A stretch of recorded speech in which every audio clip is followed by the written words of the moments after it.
Prison guards of Reddit, what is the most extreme thing you ever saw happen in your prison? Okay, so in my prison there is an area next to the nurses station where inmates suspected of being suicidal or having a meltdown are kept, like a special observation area where med staff is close by. One Valentine's Day I was on that post and the nurse on duty was a pretty decent looking woman in her late 20s early 30s. We'll call her Jennifer. While I was doing the round she comes running out of the special observation area. I tried to ask her what was wrong but she just runs past me into the bathroom. It turns out an inmate had taken his poo and written Jennifer, be my Valentine with a big heart around it on the window of his cell. That's my name and I'm so uncomfortable right now. Nurse at a women's prison for a year or so. Inmate cut in line for her bunk's microwave and put her ramen in. She got that microwave to the face about 30 seconds later. Had a psych inmate who chronically swallowed things. Forks, batteries, hair barrettes, razor blades. They were allowed to shave their legs. Well, after that incident she didn't get to anymore. More faked seizures than I can even count. Which isn't extreme, I guess, but incredibly annoying. Most of the prison was bunkhouses. Similar to what you see in OITNB. But some of our older areas did have actual cells. Had an inmate not come out for like 2 weeks, cells were open for Gen Pop. They were supposed to come and go to their jobs and group meetings and the like. After so long, we have to do an extraction, where the guards suit up in gear. It was my first extraction. I was on hand because they may use fox spray. I laughed at first, because she was like an 80-pound Philippine woman. Against 4 dudes and 2 women in near riot gear and fox spray. Then my jaw dropped because she took them on and nearly freaking won. My eyes still water thinking about it, because the fox spray definitely hit all of us to some extent. I've never flushed more eyeballs in my life. Had an inmate keep coming in with yeast infections to sick call. She kept denying physical activity or anything that could be the cause. Finally got the truth of it. She had made a corn cob out of Jolly Rancher candies. It took a lot of education to get her to understand that sugar in the snatch is a no-go. I used to visit jail once a week with my golden retriever, Cooper, who's a therapy dog. Any normal day I was asked for cigarettes or to smuggle something in my next visit, as I was never searched or walked through a medical detector upon entry. Don't worry, I never did. Anyways, my last visit there was around lunchtime. I entered a cell with 5-6 inmates who were Southside Los Angeles gang members. Inmates always made the craziest concoctions of sauces. Each gang had their own recipe of sauces, and my dog bolted for a glob of their sauce that was on the ground. After he ate it, the whole cell erupted saying Cooper is Southside. Cooper is Southside. That chant spread to the rest of the cells on that row and then to the rest of the 7 levels of cell rows. 150 inmates. The jail went into riot prevention and a lockdown ensued. Cooper was then listed as a gang-affiliated citizen and we were no longer allowed to visit. Alright, so I was looking for a job some years back. Any job. I ended up catching on as a teacher in a youth prison. Basically this place was populated by all boys, age 14-16 I think, something like that. My job was as computer lab administrator where they took pre-GED and other computerized tests. There were some other teachers there as well that taught other classes. I was a staff member of the school portion of the institution. Team, yes, but still a prison. I had to be searched to enter the premises. Phone had to stay in the car, etc. So I went through the general prison guard training for 2 weeks at another prison. Self-defense training. The whole 9 yards. I went through that with newly hired guards for the state prison, etc. I start my stint at the youth facility and everything is going okay. We're outside the fence on lunch smoking cigarettes and one of the actual guards tells me there are 2 or 3 new students coming that day and asked me if I wanted to watch. Watch, I said. Watch what? He explained that when they first arrive they shave their head and strip them down naked and really embarrass them. This place was a military boot camp style facility. The more he describes this process I just get sick to my stomach. It was at this point that I recognized that while corrections may be a necessary part of our society, it is one that is certainly not for me. For a variety of reasons I ended up leaving the job a few days later. Not me but my dad, who was a warden for years. Dad opened up a prison that was developed by a for-profit incarceration company, and it was quite the crap show when my dad was brought on. Even the construction had problems. Things like you could see from the men's showers directly into the women's showers and vice versa. He had entirely new staff, new to corrections, fresh out of the academy, besides him and his second. Anyway, the week the facility opened, i.e. the week they got inmates, Dad's second comes into his office. "You've got to see this, Tom." "See what?" "I'm busy." "Bob, you really have to come down and see this." Dad goes down to the block, and inmates aren't exactly rioting, but they are all out of their cells, refusing to follow orders, talking crap, getting worked up, and Dad's green staff is cowering in the control room. 300 inmates are pressing into the doors, getting loud and rowdy. My dad looks at the situation. His staff, his second, says stay on my 6, and wades in. All the instigators are at the front of this crowd, but Dad doesn't engage them at all. He elbows his way through, goes straight to the back where there are inmates who don't really give a crap but like to watch the ruckus. The leaders of the proto-riot are stuck on the other side of the crowd, and my dad starts shouting commands. "What are you doing out of your cell when we are on lockdown? Get back to your cell for roll call," etc etc. People at the back start to disperse, and that gains momentum until it's just the few instigators, and now you can deal with the handful left, plus they lost all their supporters. My dad is either really brave or really stupid, but prison stories are still my favorite. They definitely don't teach that. You gotta have a ton of experience to know that. Freaking badass.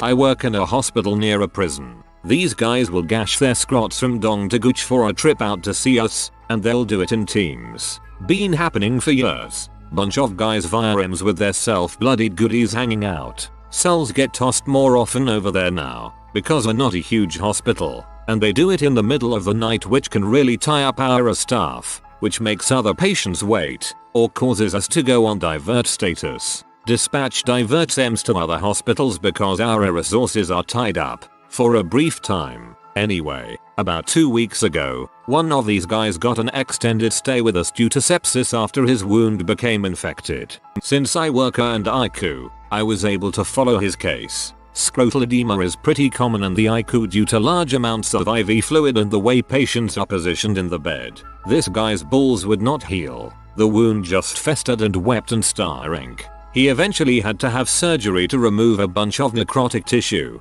inside and out, from scrot, gooch, thigh, and part of one butt cheek. Almost died, and he really just carried himself like a regular guy through his entire stay.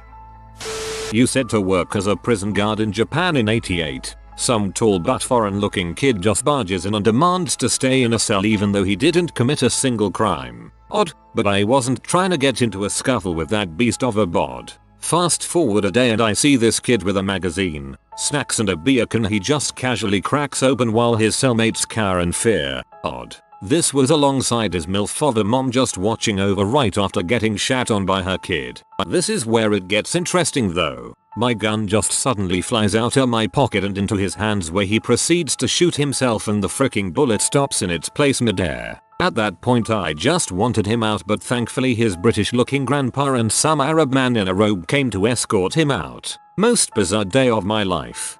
How bizarre. I've got lots but I will start with just one. My facility had several cell configurations. This happened in a 24-man tank. There was one inmate that repeatedly stole from the other inmates and was caught red-handed.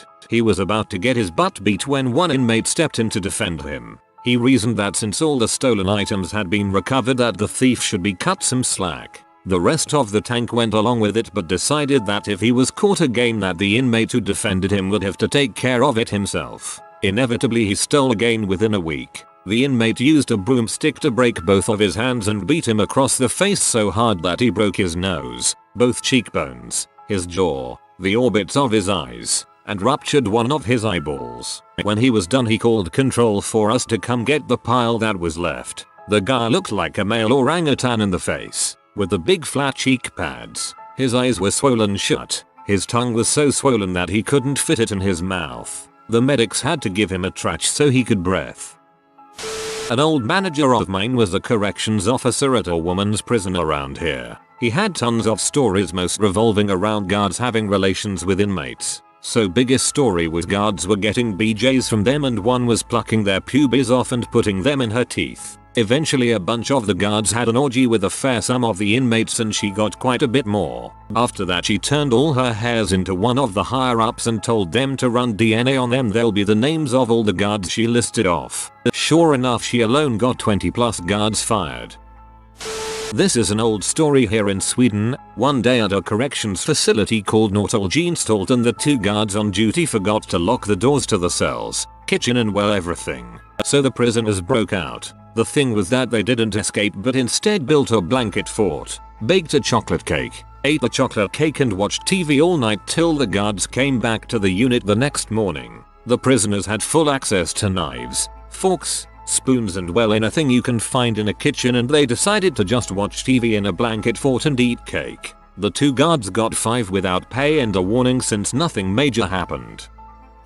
There was an inmate who believed that he had a demon in his sink. He begged us to spray the sink with pepper spray so the demon would go away and stop talking to him. He wouldn't shut up and he was waking up all the other inmates in the hospital ward. I decided to call my sergeant. My sergeant came in and after talking to the guy for a while said screw it, let's pretend to spray the sink with some pepper spray. My partner was a rookie, had only been on the job for a couple weeks and he had a pepper spray container that looked like a small fire extinguisher. Rather than pretending to spray the sink with pepper spray, he actually fired it off. Its blast splashed back on us so we were both coughing and slightly blinded. The inmate who was handcuffed in the corner of the cell behind us came rushing over, knocking us both out of the way, stuck his face in the sink, took a deep breath and with pure joy in his voice yelled, "Yeah, take that you mother sucker, frick you." Now who's a bee? When he was done yelling at the demon he started dancing around with glee. He calmed down and was happy the rest of the night.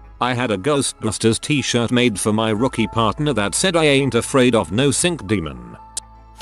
Not me, but my stepdad's mom, we'll call her Meg, works as a prison guard and her husband, my stepdad's stepdad, we'll call him Steve, does construction and home renovation. Steve got a job to renovate a home after the previous tenant suddenly left and the place was found trashed. Carpet was ripped up, holes in the walls, garbage everywhere, the whole 9 yards. Now it was winter at this point and the house hadn't been heated for a while so everything was cold.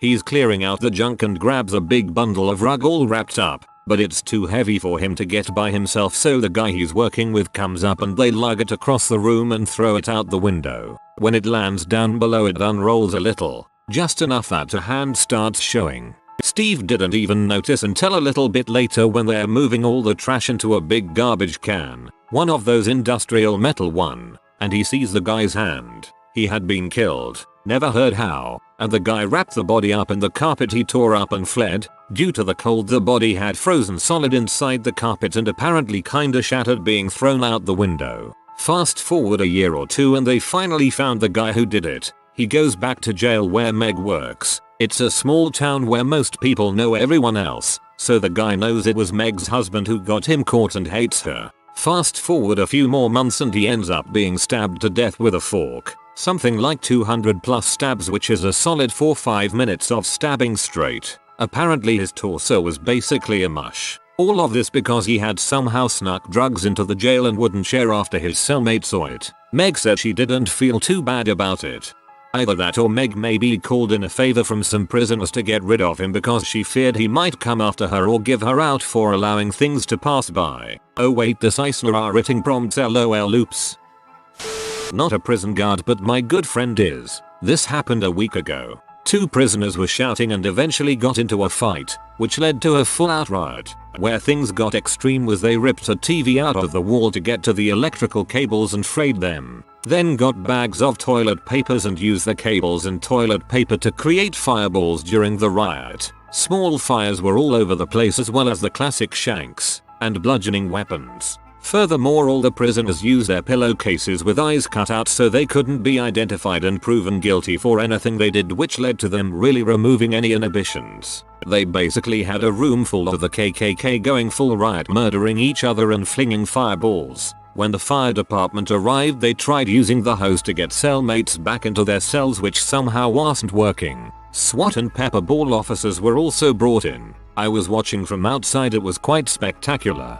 To clarify, because some people don't believe me, heck, I don't even know if I believe it. Firefighters are first responders, so they come automatically. They did not come specifically for the fireballs. Pepper guns are non-lethal and apparently just hurt a lot shotting balls of pepper. I was outside. I did not witness things personally. I just saw all the cruisers and vans and commotion. I asked a friend about it. I was across the street at a building that had an adjacent parking lot. Not giving more details than that.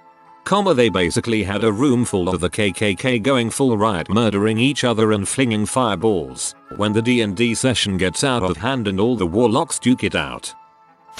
My sister worked for 1 week only at the state prison as a nurse and quit. Why? There was this 20 years old Latino kid who got in trouble with the wrong sort. So for a wee charge he was caught with a bigger amount he had planned for a party. He got thrown in with the major offenders for possession with intent to distribute. War on drugs, right? So he goes and joins a Latin gang like you do when you go to jail. They decided to use him as a fleshlight. He was violated so much that he decided to jump off the top bunk and land on his knee. By the time he was in hospital he had lost a good 50% of bowel control. America has normalized shirtiness and taught its citizens that it is okay.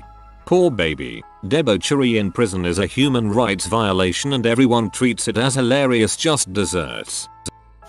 Craziest thing I've seen while I was locked up with 2 inmates hitting the outlets in the common room. This would make sparks flies out the outlet. They would then let the sparks catch fire onto a piece of paper, just so they can light a cigarette.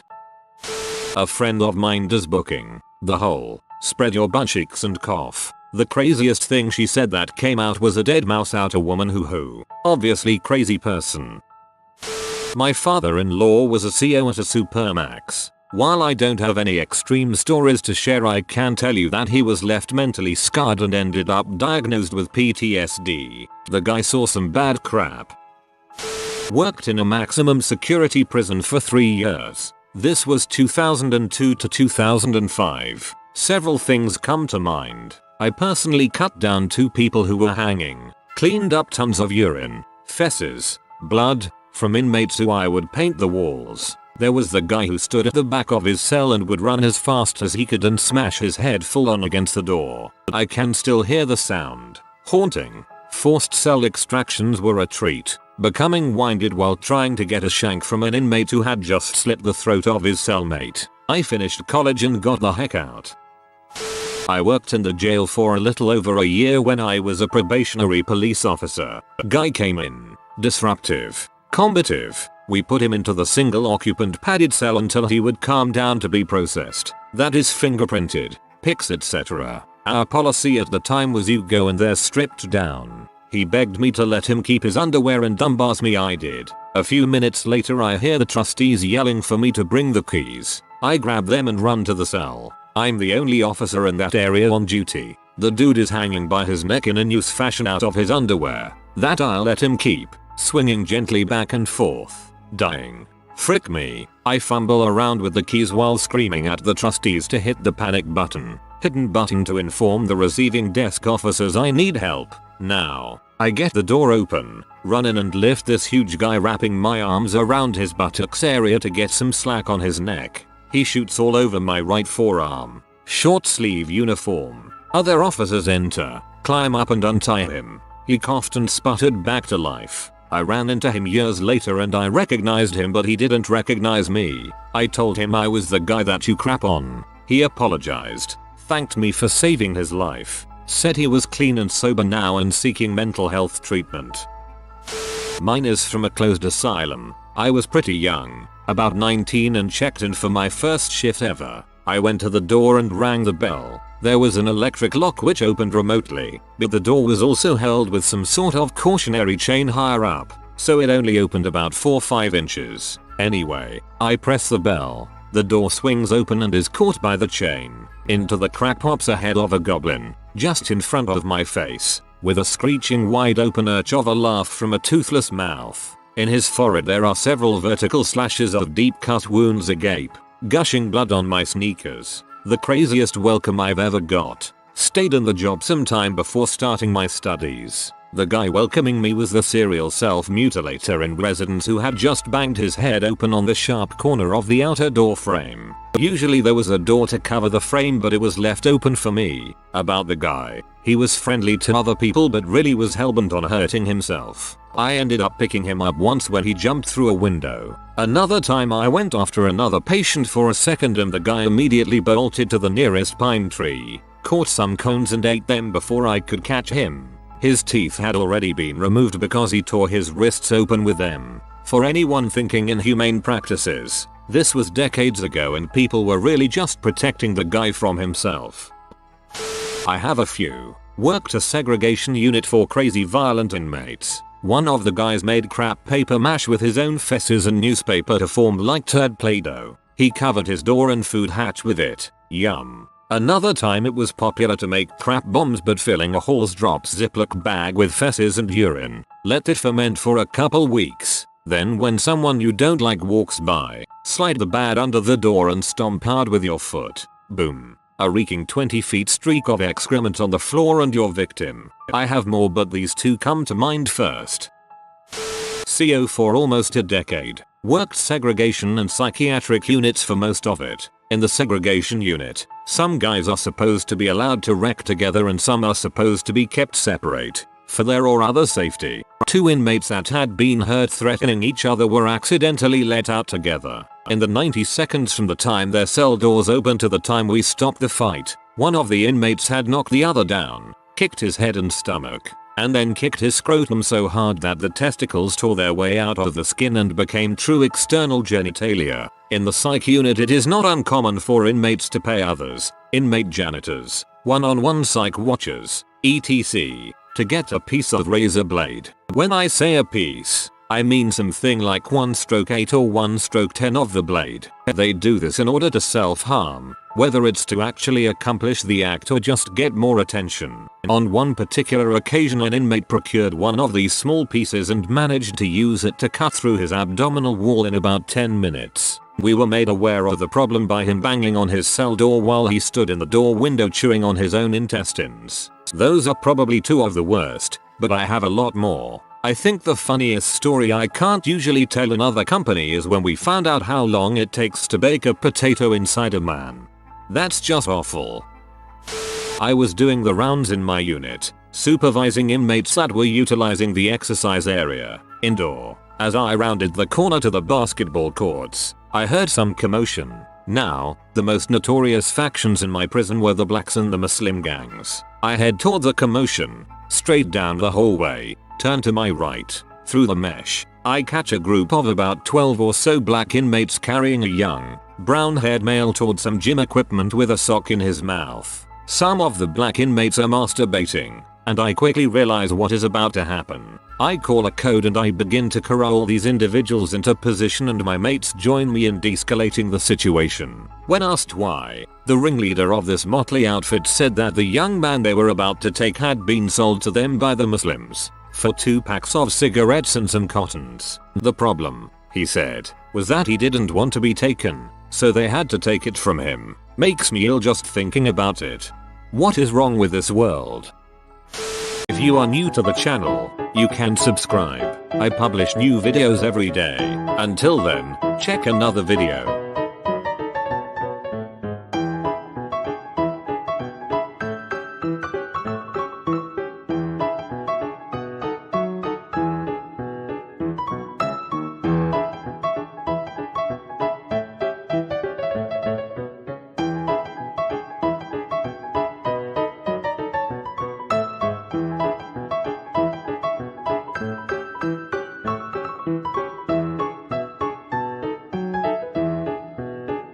Bye for now.